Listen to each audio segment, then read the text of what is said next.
All right, buckle up, everybody, because today we are diving deep into a Cold War flashpoint. And it might not be the first place that comes to mind. You got that right. We're talking about the tiny Caribbean island of Grenada, 1983. Sun, sand, and a U.S. invasion. Exactly. And we've got a whole trove of sources to unpack declassified documents, firsthand accounts, even some potential video essay scripts. Really digging deep this time. We have to, right? The central question here is, how did the U.S., a superpower, end up invading a nation smaller than Rhode Island? And, were the ripple effects? Yeah, it's one of those events that just makes you scratch your head at first. Totally. And the setting just adds to the intrigue, right? Picture Grenada, and it's all lush landscapes, beautiful beaches. But the history, man, it's anything but peaceful. Nope, not exactly a tropical paradise when you look closer. So let's rewind a bit, shall we? Back to 1974. Grenada gains independence from Britain. Fresh start, new nation, lots of hope. You'd think so, right? But their first prime minister, Eric Gary, this guy was, well, let's just say controversial. Controversial is putting it mildly. Accusations of corruption, a penchant for the mystical, and get this, he had a personal militia. Wait, hold on. A militia?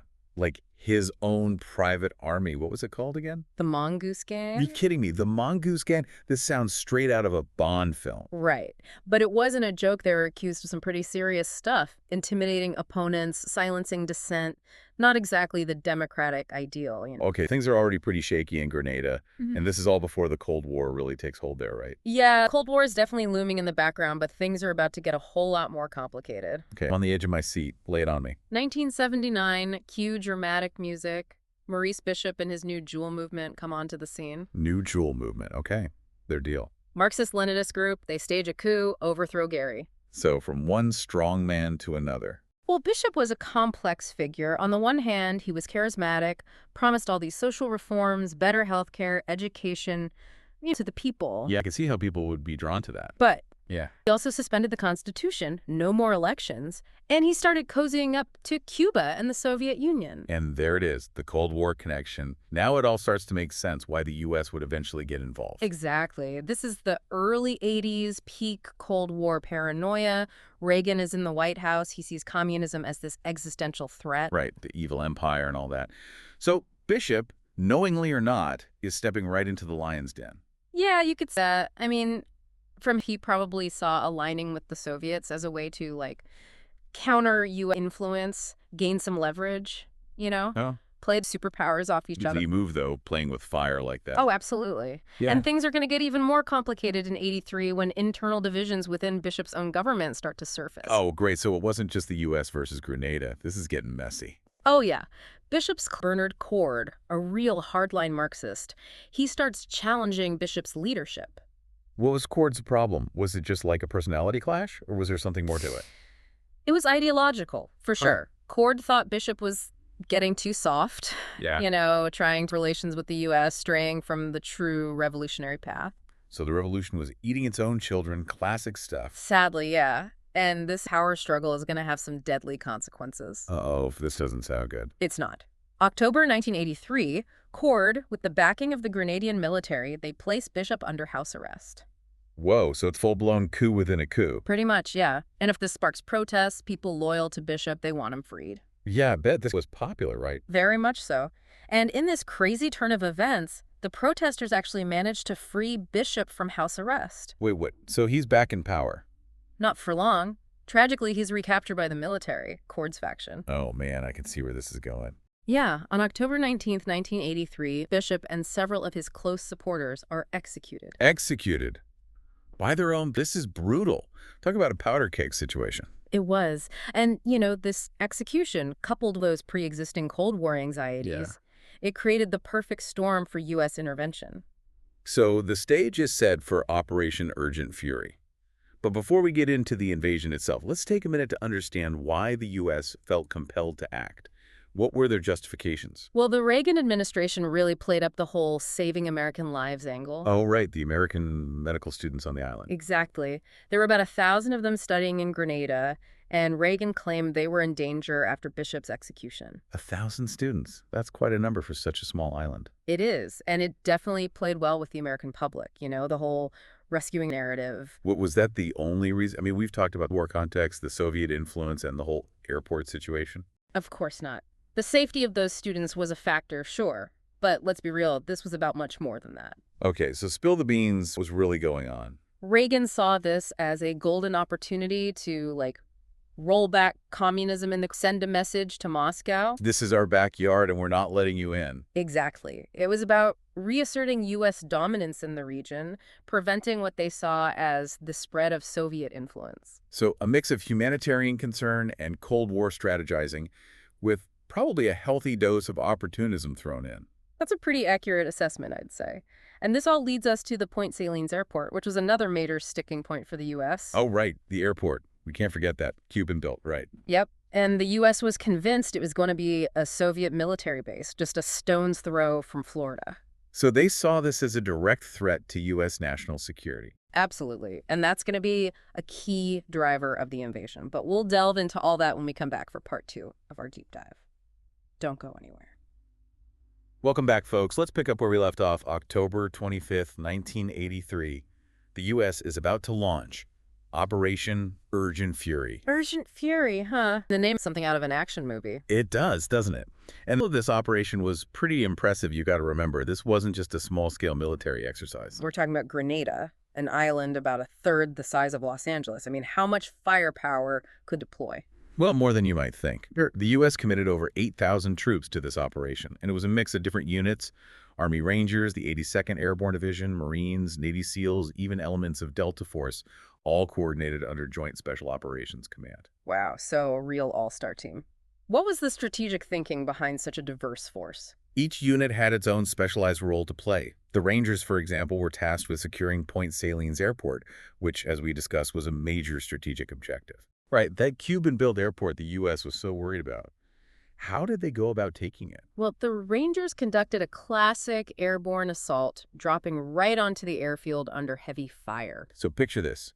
It's pre-dawn, dark, these C-130s are flying low over the island, and suddenly hundreds of Rangers are parachuting down onto the airfield. Yeah, it was intense. The Rangers' resistance from Cuban troops and anti-aircraft emplacements, but they managed to secure the airfield within a matter of hours. That's some serious guts facing that kind of firepower. Oh, absolutely. And while this was happening, the Marines were conducting an amphibious landing on the southern coast of the island. Their objective was to secure Pearls Airport, a smaller airfield that would provide a second point of entry for U.S. forces. Okay, so 2 airfields, 2 prongs of attack. It sounds like the U.S. was taking no chances, aiming for a decisive victory. They were, and within the first few hours of the invasion, they had effectively gained control of the airspace, which was a huge strategic advantage. But what about the rest of the island? Did they encounter resistance? Oh, yeah, they definitely did. Remember those weapons caches we mentioned earlier? Well, they were a sign that Cuban resistance was more substantial than the U.S. had initially anticipated. They encountered pockets of fierce fighting throughout the island. So it wasn't just a cakewalk, huh? Not at all. The fighting for about a week, with sporadic resistance continuing even after that. And sadly, there were casualties on all sides. Right. It's important to acknowledge the human cost of this operation. Absolutely. The U.S. lost 19 soldiers, with over 100 wounded. Cuba lost 25 soldiers, and over 50 were wounded. And tragically, there were also civilian casualties. A stark reminder that even in a so-called small conflict, the human cost is always significant. Exactly. Okay, so by November 2nd, the U.S. that the island was secure, organized resistance had ended, and the military phase of the operation was over. Mission accomplished, at least from a military standpoint. But what about the political fallout? Invading another country, no matter how small, is going to have repercussions on the world stage, right? Oh, without a doubt.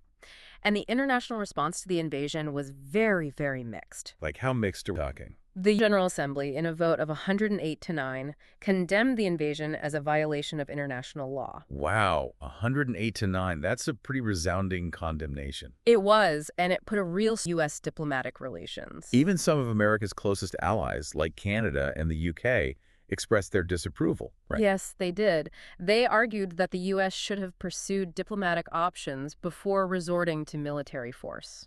So the U.S. was facing a lot of international pressure.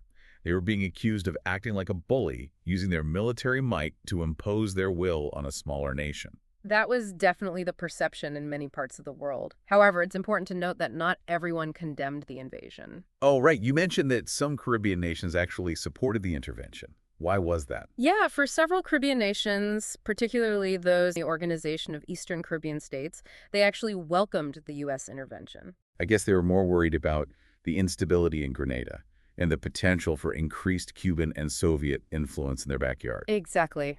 They saw the U.S. intervention as a way to stabilize the region and prevent further communist expansion. So it wasn't just a simple case of the U.S. acting unilaterally. They had the backing of at least some regional actors. That's right. It adds a layer of complexity to the whole situation, doesn't it? It really does. Okay, so we've got the invasion itself, military objectives achieved, the international response.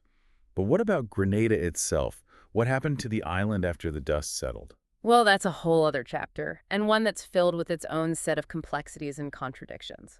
We'll dive into all that when we return for part 3 of our deep dive. Okay, we're back and ready to wrap our deep dives into the Grenada invasion. We've talked about the lead-up, the operation itself, the global reaction, but what about Grenada in the aftermath? Like, did it actually become this, model of democracy and prosperity that the U.S. was aiming for? Well, it's complicated, as with most things in history, right? On the one hand, yeah, they did hold democratic elections in just over a year after the invasion. Okay, so that's a good sign, right? Back to democratic rule. Yeah, and the new National Party, led by Blaise, they won by a landslide. Blaise.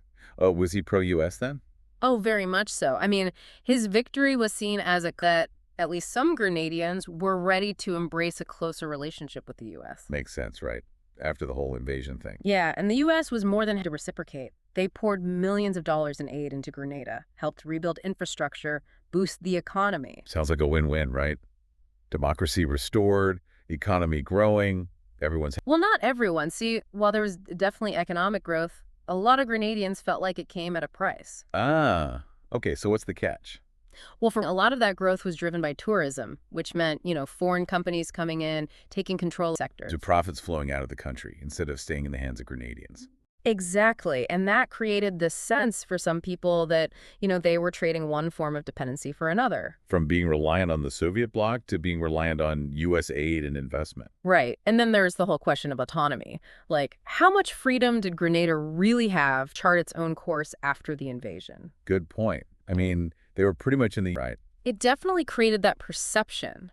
So, yeah, the narrative that the U.S. was this idea of liberating Grenada from tyranny, it wasn't the whole story. More like they swapped one set of problems for another. It's more nuanced than that, I'd say. Like, there were positive developments, but also some unintended consequences, some lingering resentment. Consequences, they still shape Grenada today, right? It's not just ancient history. Oh, absolutely. The legacy of the invasion is very much alive, still debated, still influencing politics and economics. So it's this reminder that, military interventions, even those with good, can have really far-reaching and complex effects. And often it's the people on the ground who are left dealing with those effects long after the troops have gone home. Makes you think, right, about the true cost of these interventions. It should. And, from the U.S. perspective, there was a turning point as well. It was a big win for Reagan after the whole Vietnam debacle. Right, finally a military victory they could celebrate. Exactly. It boosted morale, made Reagan look strong, and I think it emboldened them in a way. Emboldened how? Well, it kind of set the stage for the Reagan, this idea of actively supporting